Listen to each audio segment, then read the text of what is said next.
Hey, everybody, I'm Cheryl Jackson with the More Than Music podcast. Thank you for joining me. I really appreciate that. Do me a favor, though, like, share, and subscribe so we can hang out at some of these other episodes.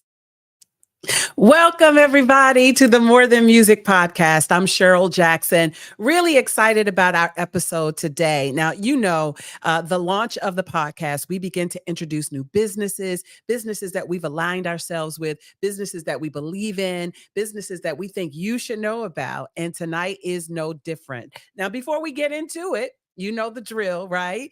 I want you to like, I want you to share, I want you to tell everybody about the More Than Music podcast. Again, I'm Cheryl Jackson. And, normally I do music and normally I'm interviewing artists and we're talking about their music and upcoming projects and things. Well, the podcast is called More Than Music because we dig deeper beyond the music world, right? To get into the hearts of those who that we have as guests. So let's jump into our guest today. I'm so excited. My special guest is Dr. Youlanda Gibbons, and she's the founder and executive director of the Wilson Foundation for the Performing Arts and Sciences. And she's leading the way through thought leaders in diversity, equity, and inclusion. Celebrating its inaugural year, WFPAS was established to support the performing arts and sciences as powerful tools to enact social justice and democratic principles. And so I'll tell you what all of that means in just a few moments. But would you welcome to the More Than Music podcast, Dr. Youlanda Gibbons? How are you? I'm good. And thank you for having me. Oh, I am so excited to have you today. First off, thank you for supporting a stellar weekend. You were one of our premier sponsors, making sure that we align ourselves to positive change, positive things in the community. And honey, we came back with 2 stellar awards. So we are really excited about that. So thank you so much for your support. And so let's jump into it. I'm going to read the history of the Wilson Foundation, and then I'm going to give you opportunity to talk more about it from your heart. Okay? Sure. All right. So the Wilson Foundation, for the Performing Arts and Sciences serves as the nonprofit arm of the Partnership for Inclusion Leadership, where Dr. Gibbons has dedicated her career to fostering inclusive leadership within the federal government and the United States military. Before launching the WFPAS, she focused on developing innovative strategies to guide leaders during times of social upheaval and political turmoil. The foundation's work is rooted in the belief that the arts and sciences can profoundly influence perspectives, slow down, Cheryl, perspectives and behaviors, creating lasting solutions to social and economic change. Now, that means the world, especially in the climate that we're in right now. And I totally agree with you. Music can shift the perspective of where we are. We've seen it through the social, through social activity. We've seen it with Fannie Lou Hamer and some of Mahalia Jackson and some of these people that will sing during civil rights. And we've seen it in our churches where we've made a difference in the community. So I really, really appreciate the foundation and what you stand for. So can you share the inspiration behind being the founder of the Wilson Foundation for the Performing Arts and Sciences? Actually, I can. Yes. It was actually Latrice Pace. Oh. We had been working with her for about 6 months or so in the release of her new solo album, and really trying to walk with her and to really inspire her. Gotcha. Right, in the launch of what she was doing in relation to our work, which focuses on really advancing gospel music as an American art form. So at one point, we were like, well, we want to continue the work, and we felt that we needed a larger platform. Gotcha. So it was actually a gospel artist, right, that influenced us to create the foundation. Wow. And now she's our artist in residence, in which she does wonderful things for us, really being the spokesperson and being the talent And our emphasis is really serving military members and their families. Got you. Got you. Yeah. And so that's one of the things we learned when we got together about the connection of military. My husband is military, of course. And so your background, of course, and inclusion, but wanting to make gospel music a respected art form is amazing. It is our lifestyle. It is what we do. So we already respect it as that. But making sure that the world respects it that way is why the foundation was founded, correct? Exactly. Got you, got you. And taking it in unorthodox places. So I know that you said Latrice is your artist in resident. So how did you get to know Latrice? Like how did your paths cross, or did you just kind of stumble on her music and think, oh, you know what, we need to align ourselves with her? Well, actually, we were looking for someone in the performing arts. Oh. And literally, because I'm from Georgia, she's from Georgia, I sort of was like, well, let me start with Georgia. And I actually did a Google search. So I typed in performing artist in Atlanta, Georgia. And I was thinking that we would have gotten someone like a dancer or maybe someone that focused, let's say, on more traditional forms of performing arts. It could have been theater, it could have been classical music. But actually, I stumbled upon her page in which she won this award, and it really acknowledged her for performing incredibly in the color purple, Atlanta. So I said, well, maybe we should reach out and let's see what could happen, right? So we reached out, and we had to try her 3 times before we got her. Now, really, interestingly enough, I really didn't know her wonderful family legacy. Gotcha. Right? So I brought our team together, and we talked to her, and we found out about her project.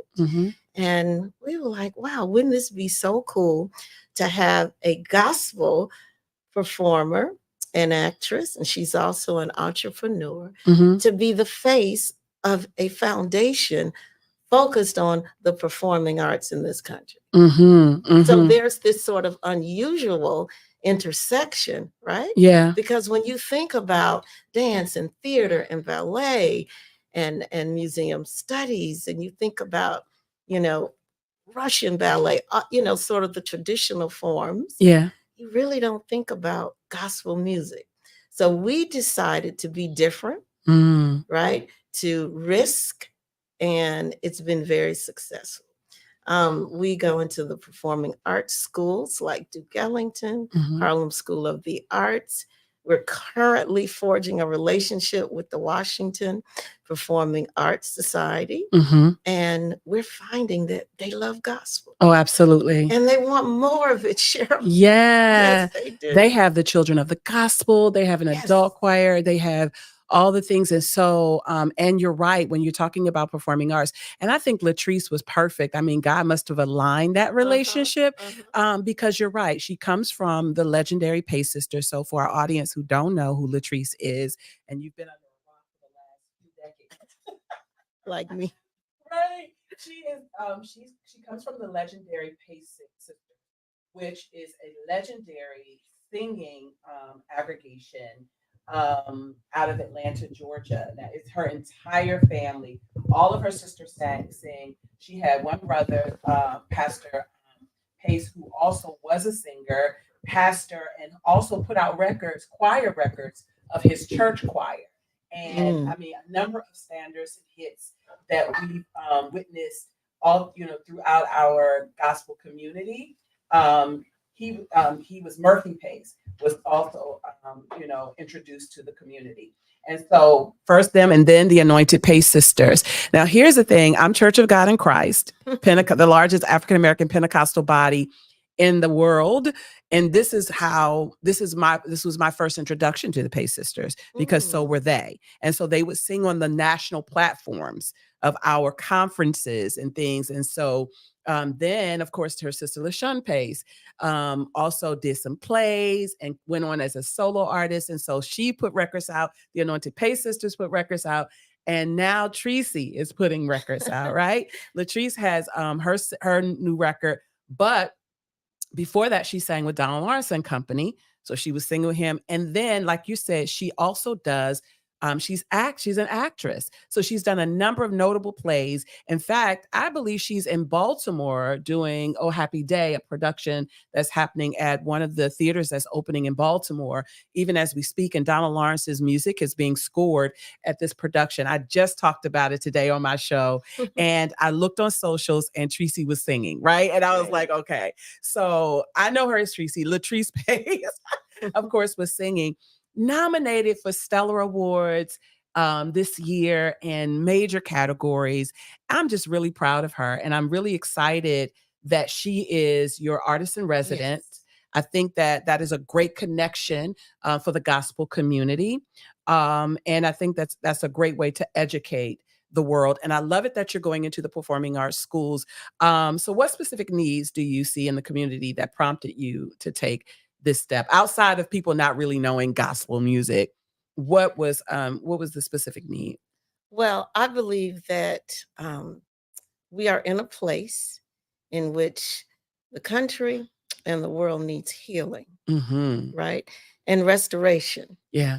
So we believe that it's the unique power of gospel music. And when you, again, intersect that with the performing arts, that it's that kind of power that can transform thought, inquiry, perspectives, Mm-hmm. and can really support social justice and democratic principles, Yeah. right? We believe that gospel has always been impactful Yeah. in expressing the human condition, but also offering a solution. Yeah. So either we can call it Christian music or inspirational music. Mm-hmm. The world needs something else. Mm-hmm. Absolutely.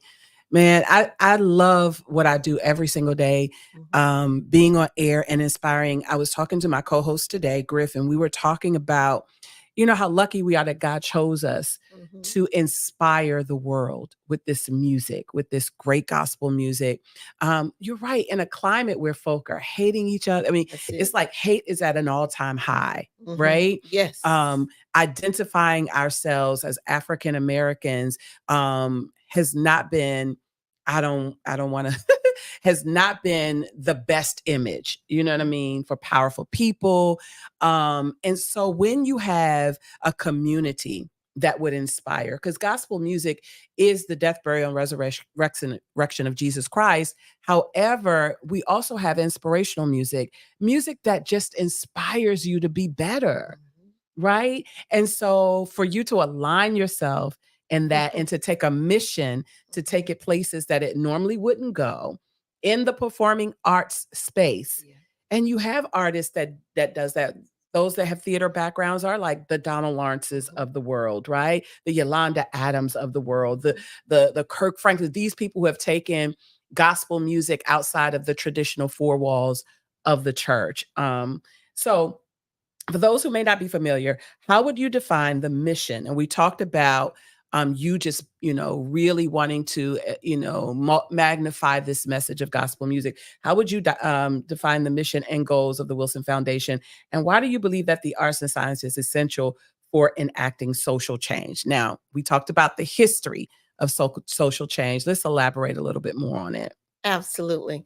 Well, the foundation has 4 major priorities. The first is to increase access to the performing arts. That's important. Yeah. Right? Oftentimes our students, they don't make the cut because often they don't read music. Sometimes they're not inspired to pursue the performing arts, but perhaps other forms of artistic expression. Secondly, our priority is to promote health and well-being. And it's here where we really see that there's a need for our foundation to ensure that, for instance, there is resilience, there is restoration, and also there is healing in communities that are faced with critical and unusual circumstances. Our focus then is to ensure that, for instance, people in long-term residential facilities, Mhm. right? Or even communities that they have access to the arts. Mhm. Because we find that not only do they inspire, but also, Cheryl, they have a place for them to escape. Yeah. And it's really a pronouncement that um, individuals that sometimes are facing health issues, that the performing arts really can sort of tap into their resiliency. Mhm. It's here that we actually have another initiative, and it focuses on women's shelters around Oh. the country. We are bringing to women's shelters women that experience domestic abuse, all different sorts of violence, Yeah. either by their husband or maybe by other members of their families or communities. We find that there's a lot of human trafficking. Mhm. Also, there is homelessness, right, for Mhm. women and girls. We found that when we introduce the performing arts in a way in which we may simply give tickets to a show Mhm. to their staff, that they feel like, wow, the performing arts has not forgotten about us. Yeah. Also, our third priority focuses on community engagement. Mhm. Often the performing arts are kind of limited to the theater if you can afford the tickets, Yeah. or they're limited to recitals.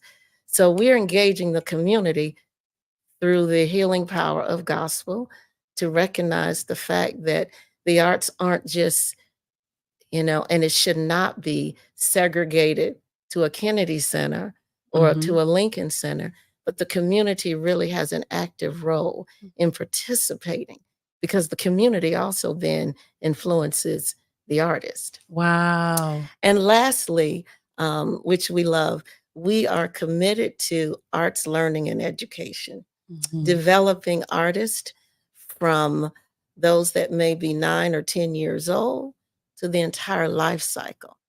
Anyone that's interested in the arts should have the opportunity to really pursue them. Yeah. Yeah, I Yeah. agree.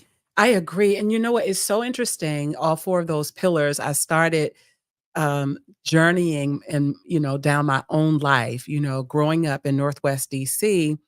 And I learned about the performing arts, of course, in elementary school, went to public schools, but we learned about it. My first, I think, experience of performing arts was singing with what we call the Region 5 Gospel Choir, Wow. which was, spearheaded by elementary schools across the district. And different regions had these mass choirs, and we would come together um, once a week in our region to sing. And then it was one big performance with all the different regions. And that was my first experience, I think, that made me fall in love with not only gospel music, but the performing arts.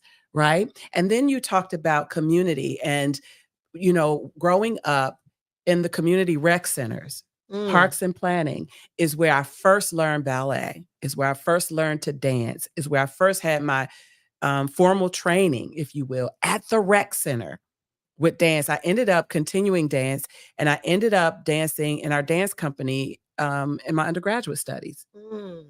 because of being exposed. So everything, as you were talking, I was like, yes, that chronicalizes my entire life, like from childhood, making me want to fall in love with the performing arts and even knowing that I would do something in entertainment, right?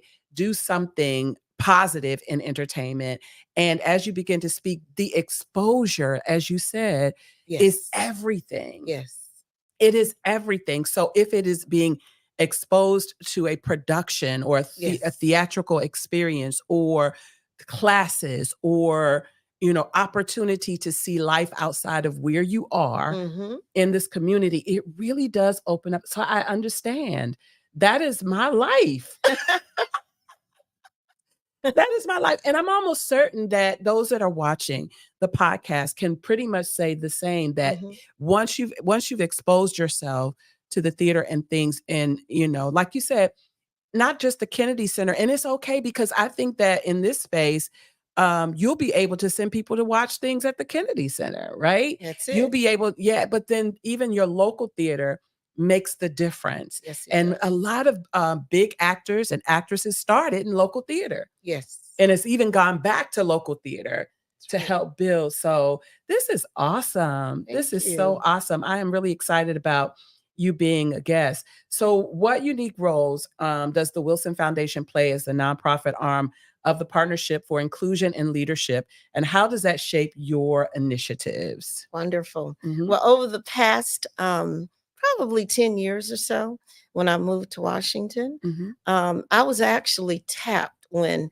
sitting in Georgetown as a professor to help the federal government um, execute President Obama's executive order Oh, to increase diversity and inclusion in the federal government. gotcha. So, coming out of that experience, we decided to create our own corporation, right, that Mhm, focuses on consultancy, right, mhm, at the executive level across pretty much all of the departments.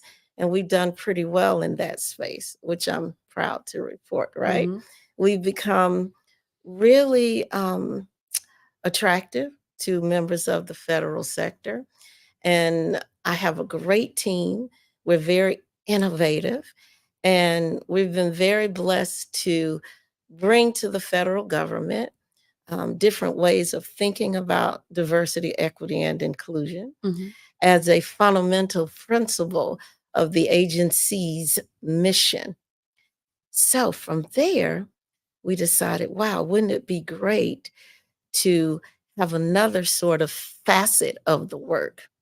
And that's why we refer to the Partnership for Inclusion Leadership as really that which seeded the foundation. Mhm. Because Cheryl, that's where we got the money Got you. Got you. on the Mhm, for-profit side. mhm. And we have discovered that the federal government, and particularly the military, they have an outstanding record of accomplishment in the arts. Yeah. You know, the first African American band was in the civil rights, not civil rights, in the Civil In War. the Civil War, You yeah. got it. An Mhm, all Black band, right, was mhm. founded and performed, and they executed music in the Civil War.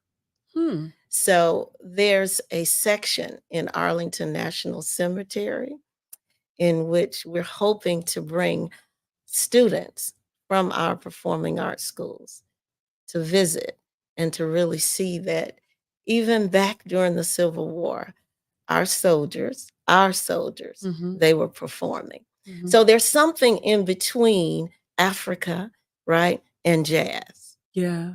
You got me? Mhm, And it was freed slaves or slaves that served, right, mhm.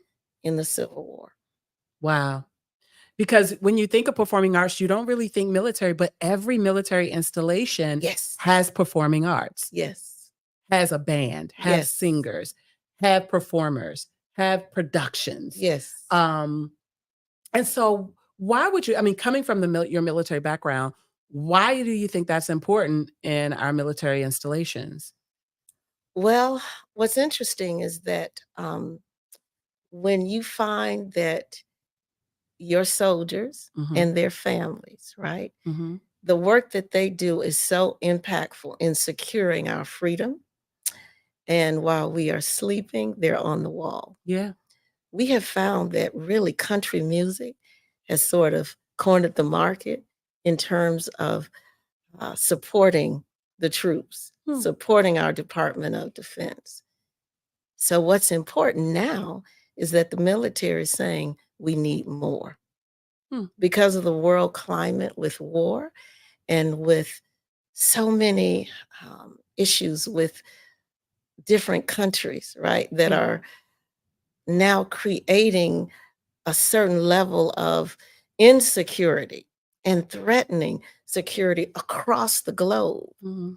The military and their families are saying, we need a sense of hope, right? Yeah. We too need to be encouraged and inspired because every day they have to get up and they have to do what we take for granted, which is to ensure that we can get up and do what we do. Yeah. So we have heard from members of the military, right?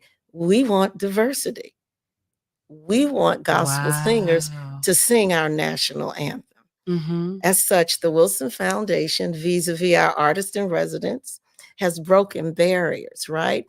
We have been performing at national observances such as Veterans Day. Yeah. Most recently, we performed at the Association of Defense Communities, in which practically all defense communities were present for a major summit.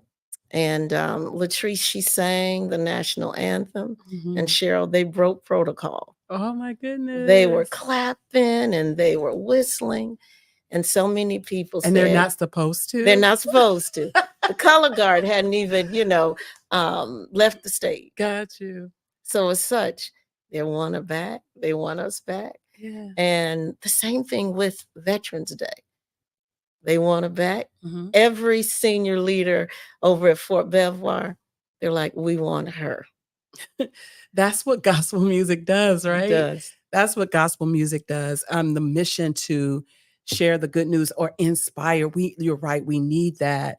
I want to backtrack a little bit because something you said just jumped out at me about at these performing arts schools where they have not seen gospel artists as students who can read music, or they haven't respected the art form, if you will.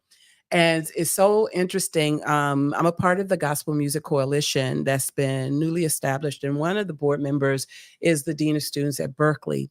And he said that's his mission as well. And I definitely want to align you guys. But that's one of the things he said, because he said the students that come to Berkeley, that are African-American, or, are literally students that have sang in their churches, who have played in their churches, who have excelled in music, and who now knows how to read music. And these are the ones that are leaving with most of the accolades, right? And he says these are the ones that's leaving and maybe going into other genres of music, or expanding their vision of music. And my husband and his family are artists like that, who grew up in the church and play by ear, like you said. He plays bass, my sons play percussion, and the foundation has come from the church. And then you've got people like PJ Morton, and you've got people like Major, and all these artists that's gone to these performing arts colleges and has gone on to do other music, or have used their gift and their skill that they honed from the church to develop their arts. And so I just wanted to bring that to your attention, and that he said that most of the students that come from the church and has gone to these prestigious music colleges have taken their music careers to heightened level and have been some of the most successful students in their university, which is what you're saying. It's like, we're, this music of inspiration to be respected. Why do we have to do another genre? Exactly. Why can't we excel in this genre and make this genre, pronounced? And we do have a number of, artists that have come from these schools. But let's touch a little bit on that, and why in your perspective, or in your walks of trying to get this message out, that schools like Berkeley or schools like Juilliard hasn't made this a priority of an art form. Well, I think because it actually pushes the envelope, right? In other words, instructors, faculty, they have to be knowledgeable. Yeah. And in many prestigious universities, like the ones you mentioned, even our faculty, right? They look like me, they're not there. So the push has to come from the instruction, right? Now, here's what the good news is. I've noticed that in Canada, for instance, they have academic majors at the university, I think it's of Toronto and Mhm. York University, they are really heavily focusing on in terms of a degree in gospel and inspiration music. Wow. And in our country, we're a little bit slower on the uptake. I know that there have been master classes at Harvard and Yes. I know Yale. Yeah. So it's when we have minorities, when we have African Americans Mhm. that are on the faculty Mhm. that recognize that importance. Got you, got you, got you. And then I also think because even when it being gospel music being respected as an art form, I think it has a lot to do with religion too, because it Yes. is faith based, right? And because the world is made up of so many different religions, it kind of alienate you to the Christian faith. And so a lot of times people in these prestigious places don't want to alienate, you know what I mean? Because you don't know to have Muslim choirs or, you know what I mean, the art form or Jewish choirs or, you know what I mean, of other reformations or faith. And so so I think that might be what is that, have you experienced that battle in trying to expose the music? Absolutely. Okay. I have had faculty in the performing arts schools. I won't mention one name, but they are saying, well, we can't do it. We can't sing inspirational gospel, but we can sing spirituals.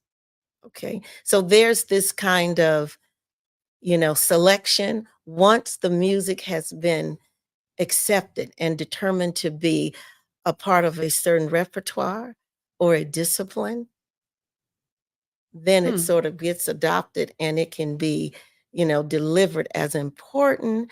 And, it's raised to a certain point where the students can learn it. And because when you think about it, our spirituals can make it in, but why can't, Yeah, that's very Mahalia interesting. Jackson? Okay. That's very interesting. So because they've made the spirituals an art form and not gospel. Like, because it's the same message, right? Same message. I think it's because spirituals sometimes can be more aligned with the classics, right? Uh, Right? You got me. Isn't that yeah. good news? Uh-huh. Right? Yeah. So, and then it gets adopted into mainstream. It's just a repertoire of songs. It's That's it. not really now That's the right. gospel. Exactly. Interesting. Exactly. Because you hear choruses singing spirituals and not really modern gospel or Exactly. interesting. Mm-hmm. Interesting. You know this, right? You know it, but to hear it verbalized Yeah. is really, I think, what's enlightening for me. Good. Good. That's enlightening for me. All right, let's talk a little bit about you. Let's talk a little bit about you. Your background, and you said your initiative, even in your day-to-day, is to develop diversity and inclusion, right? Elaborate on the artist in residence program and the significant. No, I want to go back to you. Okay. I don't want to lose my place. So talk about how your rich life and his being an advocate for diversity and inclusion being your life mission. You personally, how that lines up with your mission, like outside of your profession, how that lines up personally with your mission to get this message out. Well, I really never wanted to be a DEIA thought leader. Right? Really? No, I just wanted to be left alone, sitting in my office, writing books and doing research and teaching. But when the government calls, and it was at the request of President Obama, it's like, well, Gotcha. I'd better do my part because it was under President Obama Mhm. that he sort of tapped into the Black elite in terms of educated folk Mhm. and folks sitting in universities. And he really inspired us to say we can be more than that, and it's okay. And Mm. Cornel West has been saying that a long time, Right. right? Mm. So you can have degrees, and same thing, if it's law, medicine, you can be more than that and still be Black. So Mm. I say that to say that it was because of him and his administration to ensure that, that our federal government Mhm. was rich in diversity.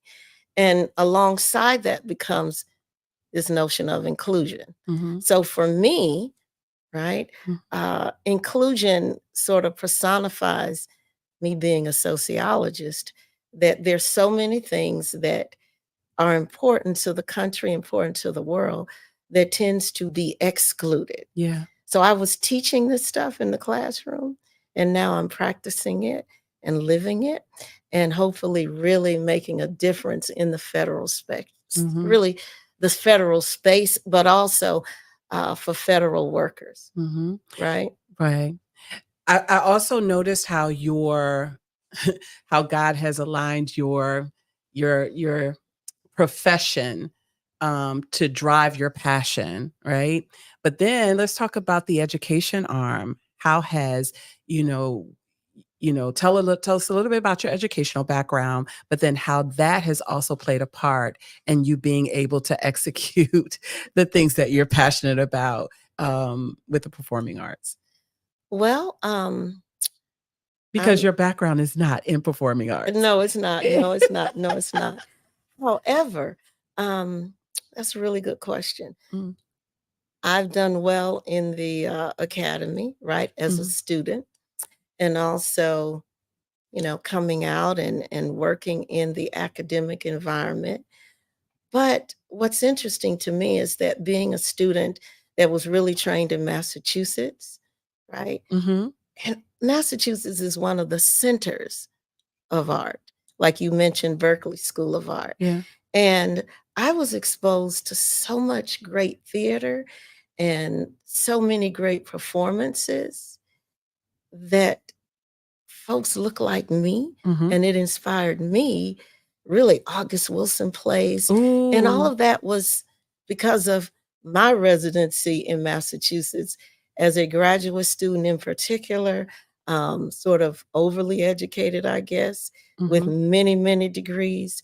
But alongside that, I understood about the sociology of art, the sociology of music, and being exposed to it, like Mac Roach and those folks would come to yeah. the university's campus.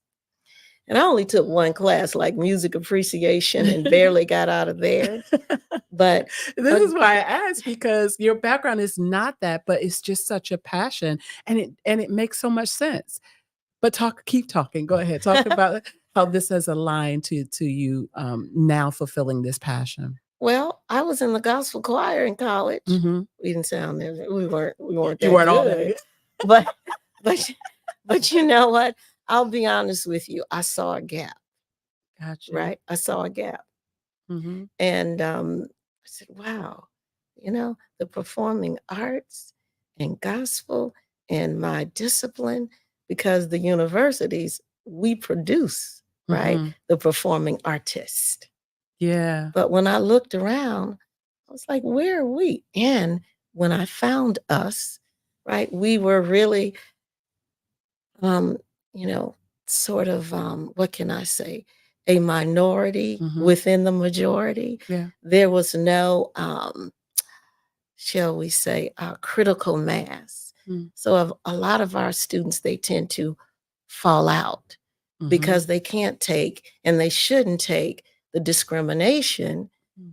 because, they look a certain way in their ballet or dance, Mm. um, attire, or, their theatrics are a little bit more maybe soulful or more passionate, Mhm. and they kind of go with the creative spirit that God has placed in them. Mhm. Those are gaps in which sometimes our students fall out of performing arts and they become arts teachers. Mhm. So they do arts education. Yeah, yeah, yeah. So my passion, sitting in a university for the majority of my life, even as a student, we saw people coming in and we enjoyed Mhm. their performances, but we didn't see a lot coming out of the university. Wow. And particularly when you have law and medicine and you have other, sort of disciplines that compete. Mm. And also, Cheryl, sometimes in our community, we're pushing the professional, right, careers Yeah. and not so much becoming a beautiful, wonderful, creative, right, cellist or violist. Mm-hmm. Mm-hmm. So I saw a gap. Got you. Bottom line.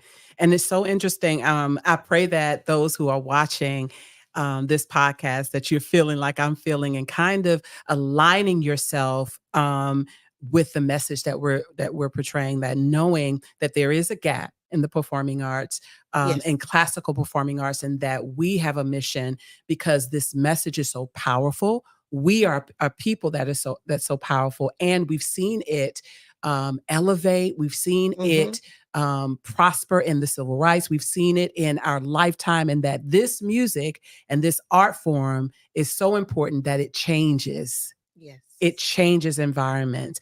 And I'm sitting here blessed because I start looking again through my life, right? As you're talking and thinking about the times I was at university, and I'm a communication arts major. So communication arts, and I went to a PWI. So communication arts was not just one discipline in communications. So me being a part of the dance company fulfilled the theater portion of the communication arts. So we aligned ourselves in the dance company to the different production and plays that they did on our campus. I was in the dance company. I also sang with the gospel choir. I was president of the gospel choir, which literally Dr. Youlanda, which literally changed my life.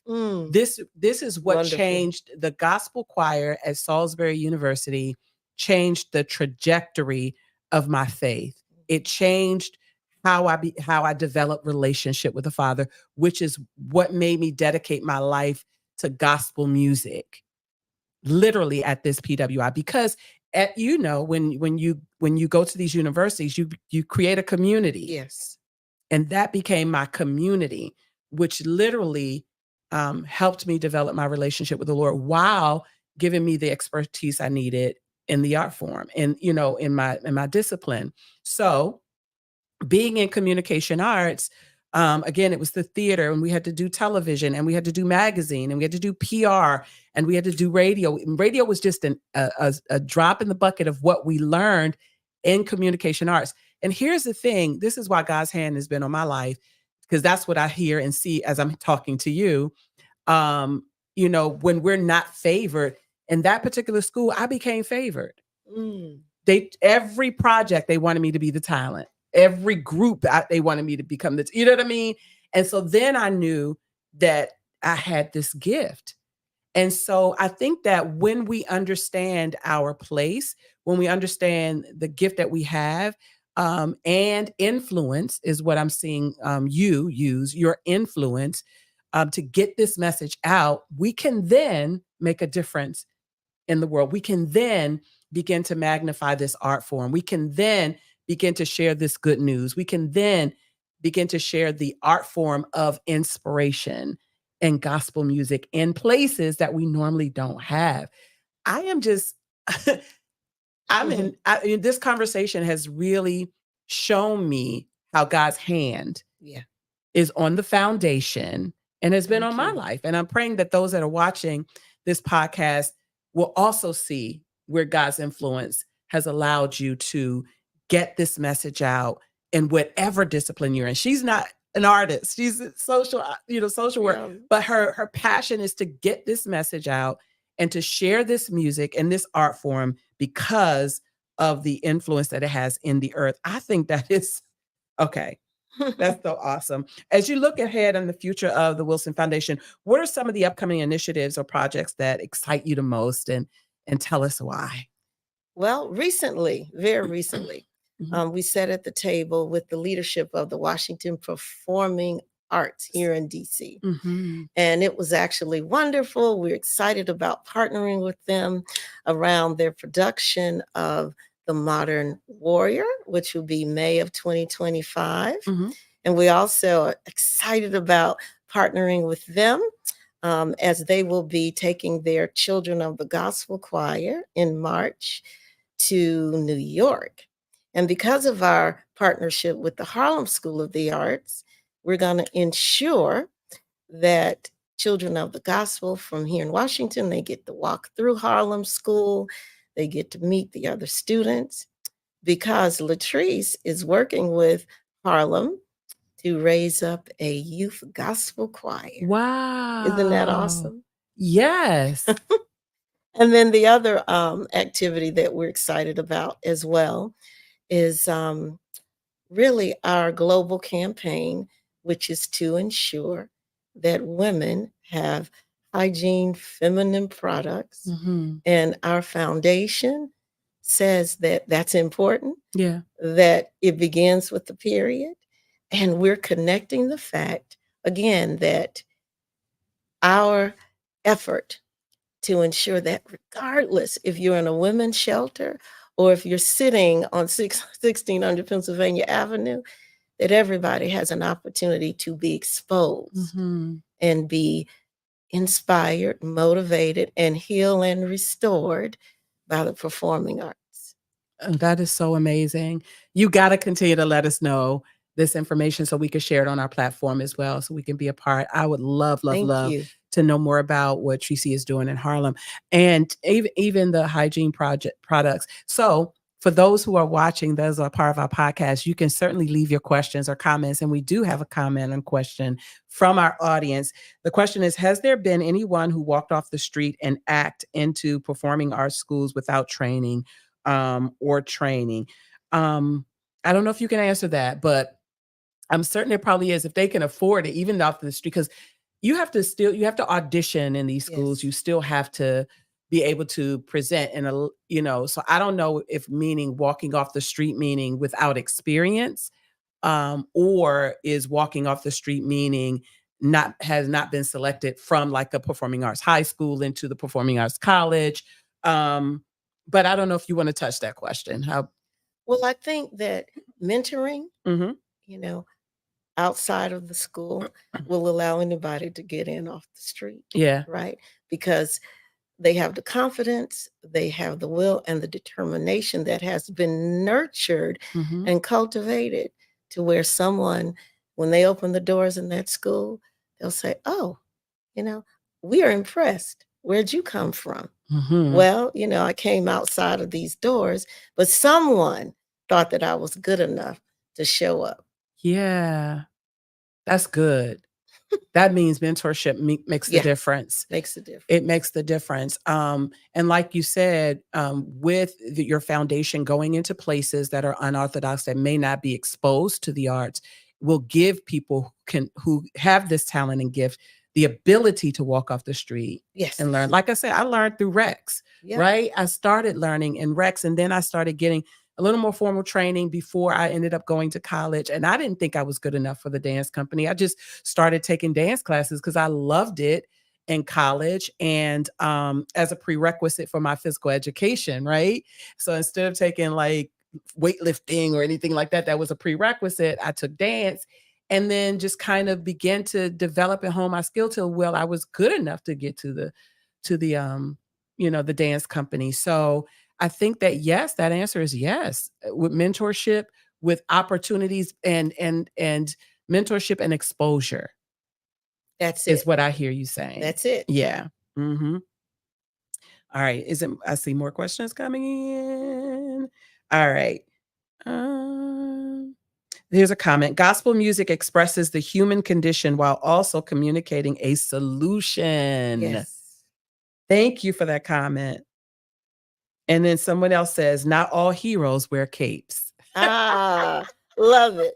I do too. Love it. I do too. Thank you guys for engaging. Please, comments and questions. We'd love to hear from them. With your Fulbright Award taking you to South Africa, how do you envision this opportunity influencing your work and the foundation's mission? So you have a Fulbright Award taking you to South Africa. Talk about it. Well, I'm hoping that the DEIA work focused on developing leaders before they get in the chair to make decisions. I'm hoping that our model, our framework, our strategy will empower the South African military. Mm. Their military, I think, comprises at least 24 representatives or soldiers from different countries. Mm-hmm. So their issues are even more critical sometimes when you think about it than our racial and ethnic and xenophobic issues here in this country. Mm-hmm. Mm-hmm. So we're hoping that, when arriving and sort of getting acclimated for a few months, that we're able to bring an actual, not only perspective, but practical and tactical solutions Mm-hmm. in terms of how do you deal with cross-cultural issues, cross-racial issues in a military context. Got you. Got you. So I want to talk more about how our viewers can get involved with the foundation. How can we assist with your mission? How can we get the message out? What is it that you need from the general public? I know that in our talking personally, it is literally getting this foundation and aligned with people that you can help make a difference, like aligning yourself with other performing arts schools, with aligning yourself with performing arts high schools, middle schools, military installation schools, aligning yourself with the gospel music industry. But for those who are watching that are watching the podcast today, how can we get involved with the foundation? And what is it that you need? What message would you like to, leave with them to get this message out? Well, we would love for the gospel community to invite the performing arts in, Hmm. right?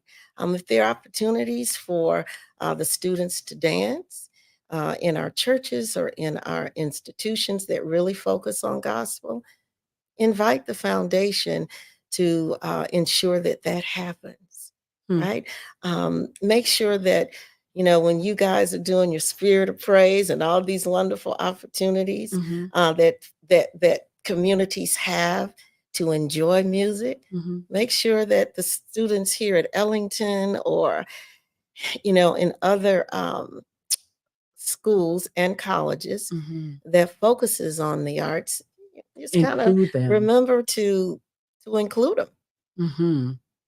So it goes kind of like both ways, right? Mm-hmm. From the, I guess, more on a donor or an individual level, we always welcome resources, right, to support our students either through scholarships and also sometimes we overlook this, but in-kind donations, Mm-hmm. because many of our students, sometimes they don't have the necessary school resources because, in the performing arts, it's Mm-hmm. instruments, Mm-hmm. right? It's very expensive um, requirements for them actually to learn and to develop as artists around.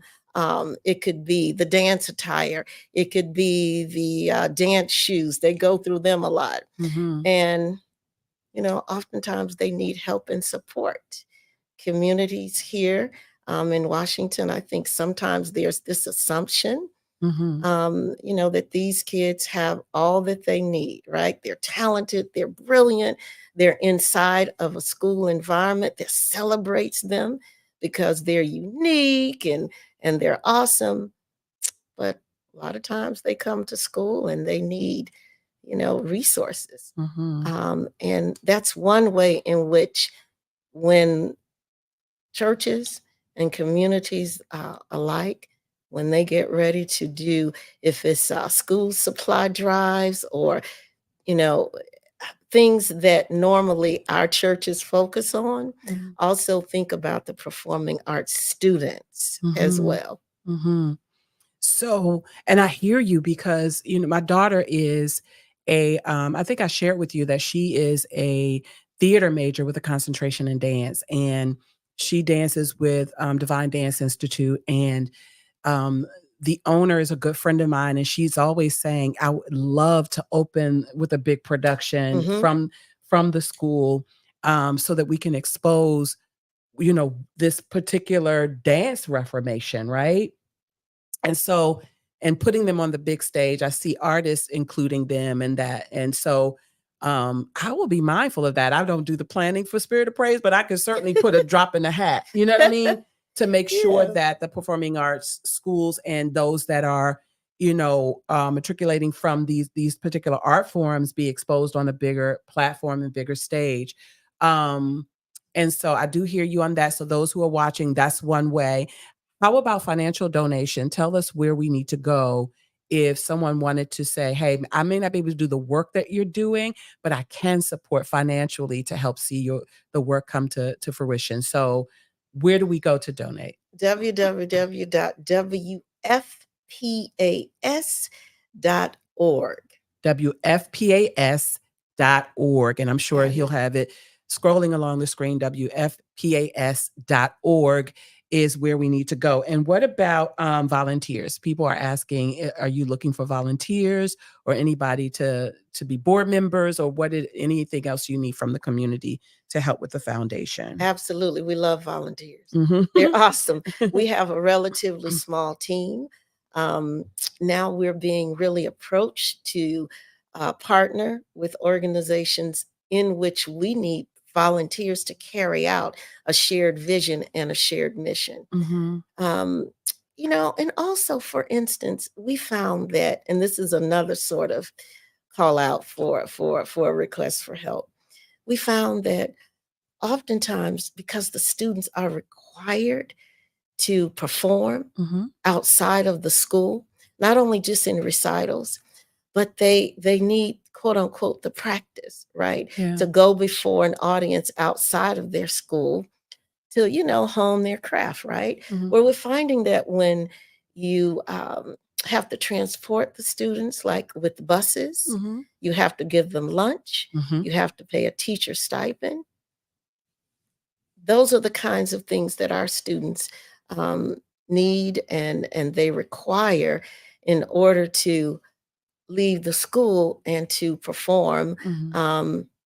outside and really get that wonderful sort of day to day, in the public experience. Mhm. So if anybody has a bus company out there, you can definitely let us know, because we'd love to partner with you to, let's say, have an ensemble to Mhm. come to one of the churches and, maybe participate in some type of program or in some type of celebration.